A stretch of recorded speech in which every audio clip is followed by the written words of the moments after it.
You're listening to The Residential Movement, where the focus is on making in-home dental care normal instead of novel or niche. I'm your host, Dr. Ashley Robinson, a house-call dentist with a lot of passion for reaching patients who are best served in their home or residence. I'm here to encourage, equip, and empower dentists like you to begin offering in-home dental services for patients who cannot get to the office, while also enjoying a more balanced work life. We discuss everything from dentistry, business, ethics, mindset, and more. Listen in to learn how you can become a part of the residential movement. Hello there, and welcome to this week's episode of the Residential Movement Podcast. Back in October, I told you how I love reading nonfiction, and I shared some of my favorite reads with you guys. Check out episode 39 if you haven't already. Well, this week, I want to discuss a new nonfiction book that I've been reading. It's not exactly new, but it's new to me, and it may be inspiring to you too. The book is titled Die with Zero, Getting All You Can from Your Money and Your Life by Bill Perkins. If I know my listeners at all, I know half of you are probably like, cool, an investment book.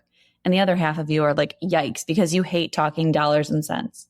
But the truth is, both groups of you are a bit off because this book is not just about maximizing your wealth or earning more money.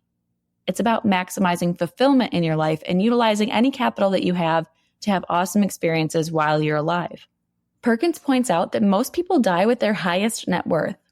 On one hand, this is responsible because the older we get, the more likely we are to incur extreme medical expenses, so you certainly should be saving for retirement and beyond. But a lot of people who die at their peak net worth have even more cash left over when they die beyond just enough to cover wild medical expenses. So really, they've worked hard to acquire wealth and just never got around to spending it, which is a waste. It's a waste of time and labor. Of course, the wealth goes somewhere, so it isn't a total waste, but what if you were able to utilize and see all of the effects of your wealth while you were alive? What if instead of dying and leaving money to a nonprofit or passing money on to your kids, you donated it or gifted that money while you were still alive, and then you got to witness the impact?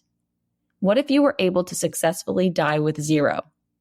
This can be a tough concept for people who struggle to accept their mortality, but I really appreciate being reminded of the fact that we're not going to be here forever. For me, it makes me grateful for this one precious life we get. It creates a sense of urgency to do what I need to do and make sure I enjoy this life. Now, concepts in this book are related to utilizing wealth wisely throughout your lifetime, but it's just as clear about utilizing time wisely too. Time is our most scarce, non-renewable resource. It's finite and incredibly valuable. The way this book discussed time and planning is why I want to share this book with you guys specifically. I know that you aspiring house-call dentists value time and impact more than anything.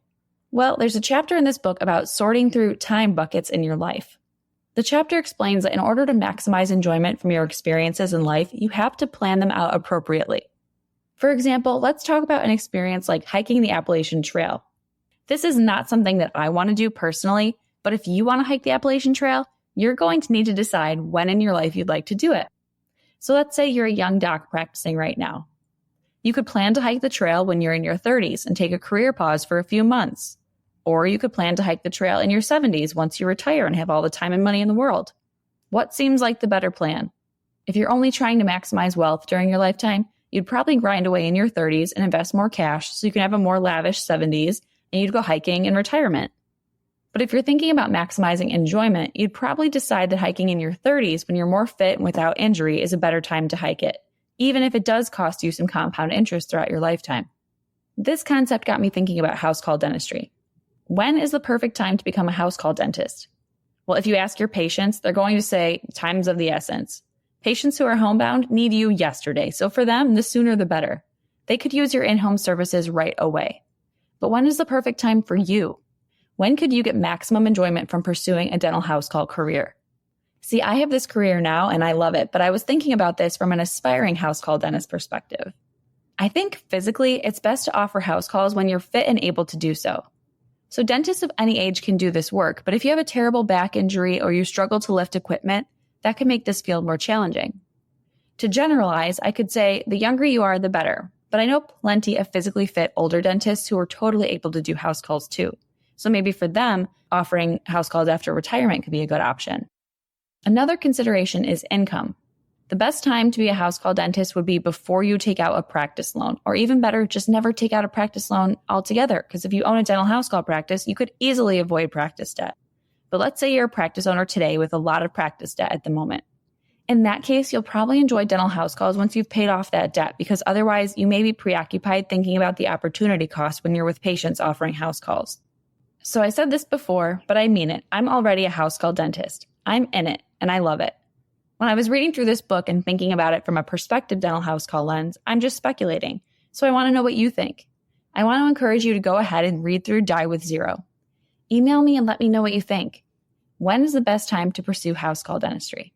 If you ask me, I'd say right now. I'm already enjoying all the flexibility in my wonderful patients and this awesome practice. But I want to know what you think, so feel free to reach out and let me know. If you're interested in owning your own dental house call practice sooner rather than later, please consider joining Dental House Call Practice Academy later on this month. Dental House Call Practice Academy, or DHCPA, is an online course where I guide you step by step through building your dental house call practice. If you're interested, join the waitlist at residentialmovement.com/DHCPA and be the first to know when enrollment is open.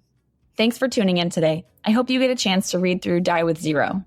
If not, I hope you're at least inspired to think about being deliberate and thoughtful with your time. I appreciate you listening in today.